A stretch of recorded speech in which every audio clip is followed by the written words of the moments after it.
excited, kinakabahan. At the same time ay masaya.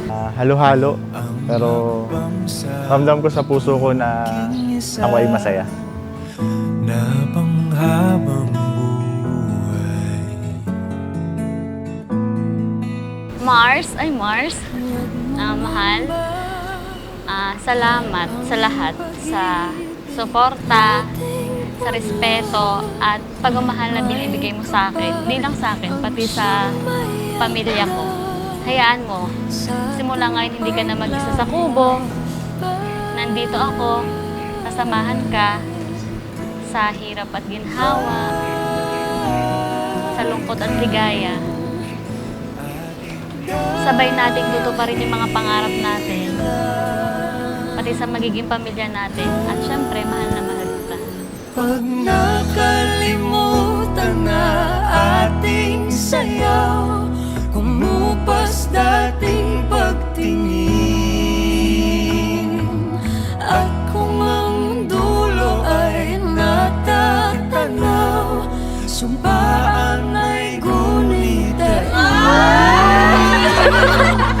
Tayo ay babalik sa simula.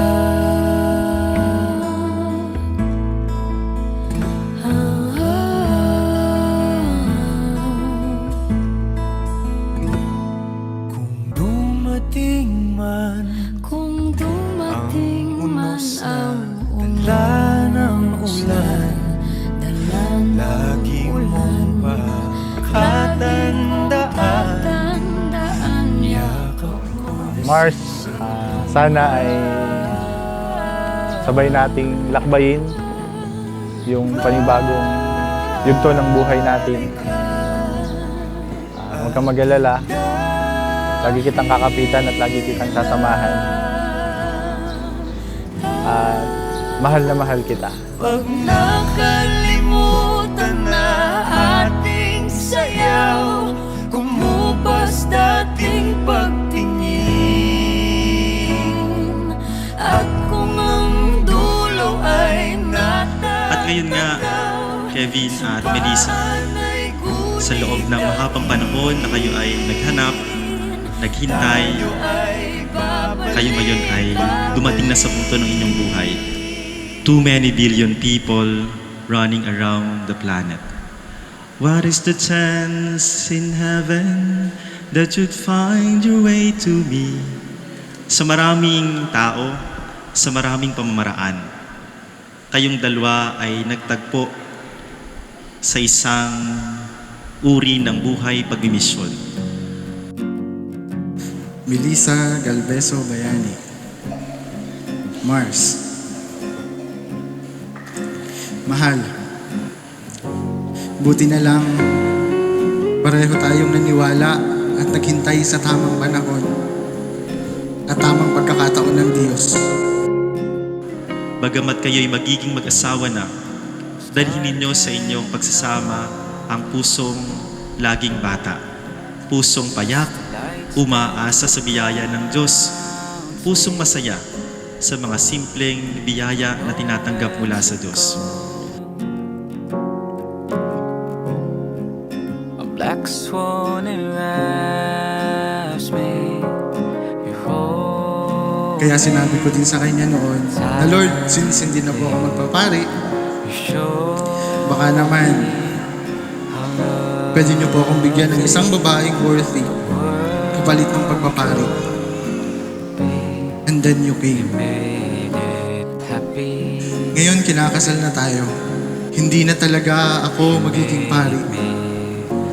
Pero syempre, ayos lang yun dahil ikaw ang pinili ko. Ayos lang kahit hindi na madagdagan ng Reverend Father yung unahan ng pangalan ko. Napalitan ko naman yung hulihan ng pangalan mo. Ikaw ang aking shoulder to lean on and cry on. Kung nakakapagsalita lang siguro yung balikat mo, baka binuking na niya ako sa lahat. Ikaw ay hindi lang kaibigan, kundi isa ka ring kaibigan at kamaritesan. Ikaw ay isa sa pinakamagandang nangyari at pinakamahalagang regalo na dumating sa buhay ko. Pangako na hindi ako magbabago at sayo lang ako.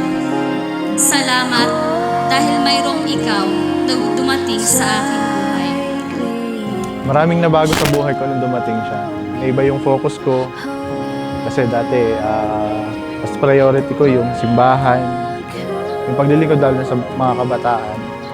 Pero nung dumating siya at ramdam ko na seryoso ako sa kanya, may mga nagbago sa mga priorities. May mga nagbago sa pagtingin sa buhay. Nagbago yung sarili. Ramdam ko na mas naging mabuti ako, mas lumago ako nung nakilala ko siya.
Mahal, pareho tayong naniwala sa plano at tamang panahon na ginawa ng Diyos. Kaya hayaan nating pagharian tayo ng pag-ibig niya, ng ating pagsasama, at patuloy tayong maniwala at magtiwala sa kanyang dakilang pagmamahal at kalooban. Mahal na mahal kita.